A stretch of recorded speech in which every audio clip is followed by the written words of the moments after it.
Hi everyone, let's begin to solve this math problem. First, we have to use this rule.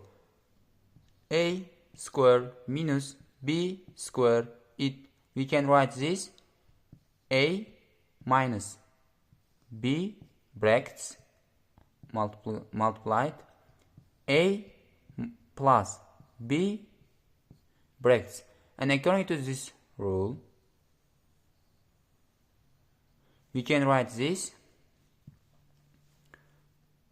40 minus 20 brackets and 40 plus 20 brackets and over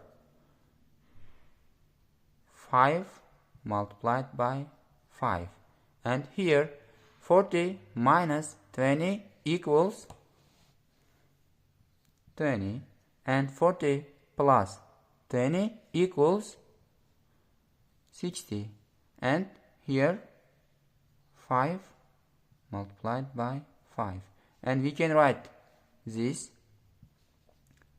5 multiplied 4 and it equals 20 multiplied 5 multiplied, we can write 12, and 5 multiplied by 12 equals 60, and here we can write 5 multiplied by 5, and we can easily cancel this 5, and this 5, and here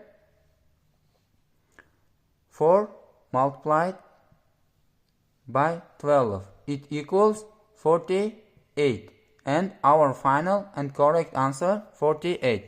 We can write this answer here, it equals 48.